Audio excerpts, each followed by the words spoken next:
Olá, sejam muito bem-vindos a mais um vídeo desse canal. Eu sou o Dr. Rafael Locali, sou especialista em urologia pediátrica e hoje nós vamos dar continuidade do que nós estávamos falando sobre estenose de Jupe.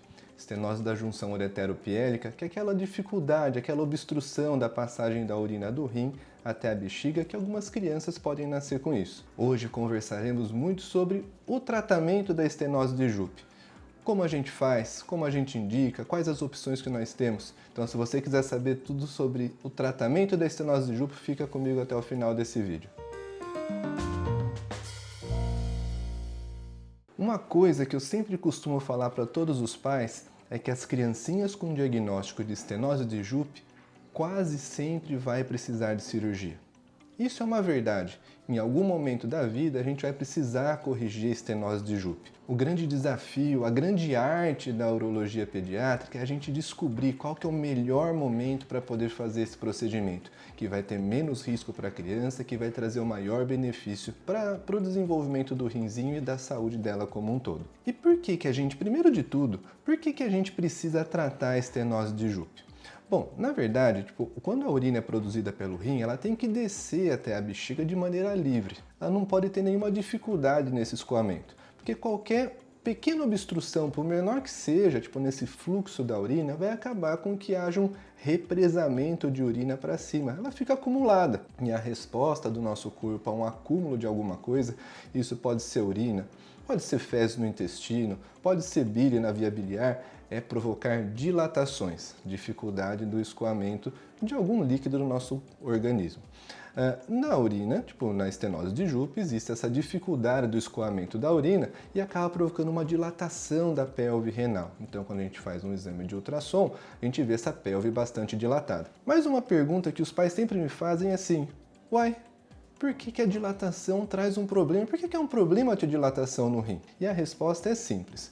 Toda vez que a gente tem essa dilatação, esse aumento de volume, significa que aquela região lá dentro do rim está sob pressão. Tem uma pressão de urina lá dentro que quer descer e não consegue descer de maneira apropriada.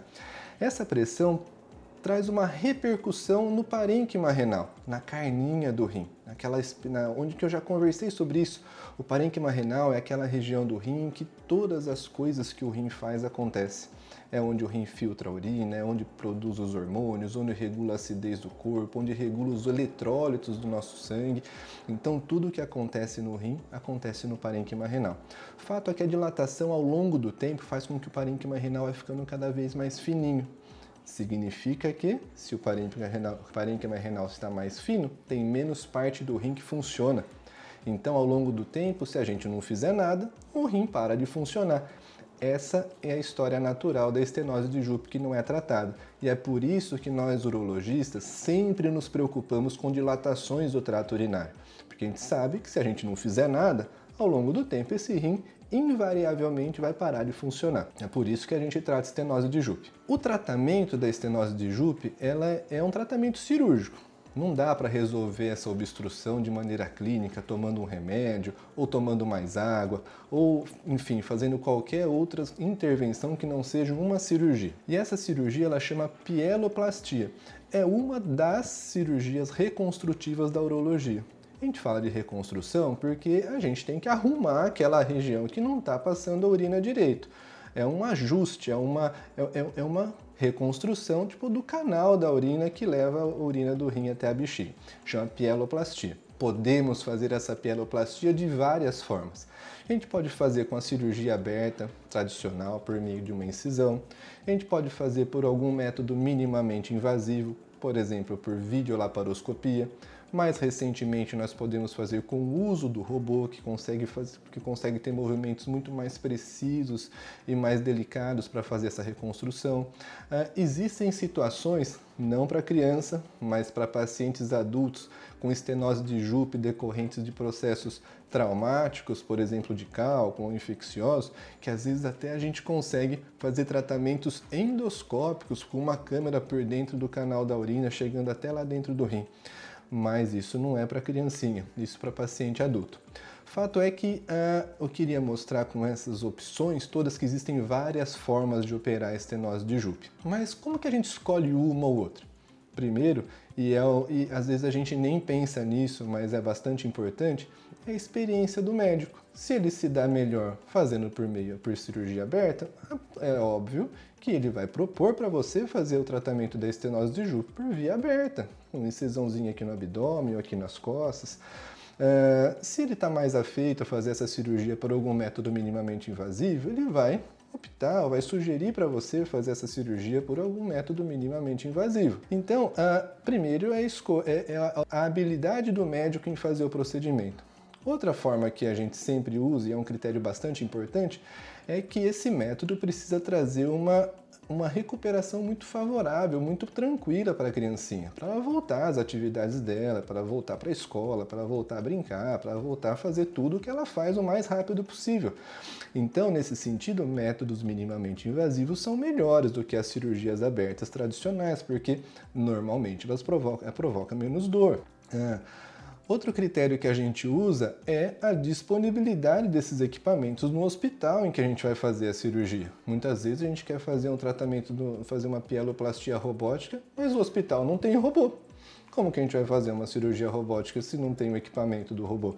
Então a gente tem que considerar o hospital que a gente vai fazer a cirurgia também. Ele tem que ter os equipamentos apropriados para isso. Então esses são alguns pontos muito importantes que a gente usa para decidir por qual via vai operar. O que eu gosto, o que eu sempre sugiro para os pacientes é usar algum método minimamente invasivo. Isso porque, para mim, eu tenho treinamento para isso, eu gosto de fazer e a literatura mostra que os resultados são excelentes fazendo a pieloplastia por algum método minimamente invasivo, por laparoscopia ou por robô. Então, esse é o método que normalmente eu sugiro para os pacientes. Mas, se vocês forem procurar na internet, ler algo a respeito, você vai perceber que existem outras opções de tratamento da pieloplastia, para fazer a pieloplastia também. E daí, quando nós falamos de método minimamente invasivo, eu falei que são dois. Ou o uso da laparoscopia convencional, ou o uso do robô. Uai, mas qual que é a diferença entre um e outro? Por que eu vou escolher fazer o robô e não a laparoscopia ou vice-versa? Tendo a opção de escolher um ou outro, por uma ou outra via, é importante a gente saber o que diferencia uma coisa da outra, porque os dois são métodos minimamente invasivos. A diferença entre um método e outro é a facilidade com que a gente tem para fazer a cirurgia. Porque com a laparoscopia tradicional, sem o uso do robô, apesar de ser um método minimamente invasivo, as pinças são mais rígidas. A gente não tem movimentos finos e articulados dentro lá do abdômen da criancinha para fazer a cirurgia. Então a gente fica um pouco mais limitado. É um procedimento que normalmente é um pouco mais demorado, é um procedimento mais difícil de fazer, porque que tem menos articulação para a gente poder fazer os movimentos mais delicados.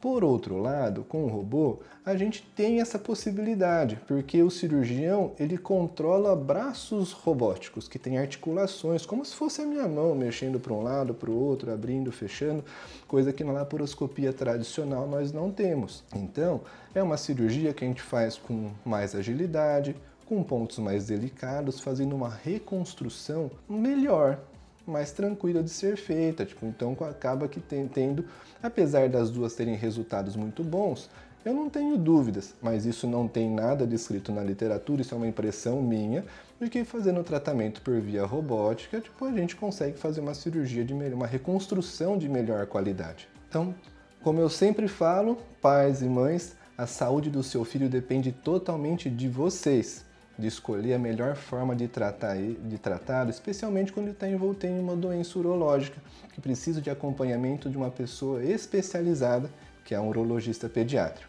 Então, se você tiver alguma dúvida a respeito do tratamento da estenose de Jupe, deixa aqui nos comentários, isso é muito importante para a gente, porque nos ajuda a orientar e direcionar quais vídeos nós vamos fazer no futuro. E se você gostou do conteúdo, compartilha com quem precisa, com quem você acha que pode ter esse problema. E se quiser saber mais sobre urologia pediátrica, sobre problemas urológicos que afetam as criancinhas, toca no sininho que você vai saber quando surgir um novo vídeo sobre urologia pediátrica.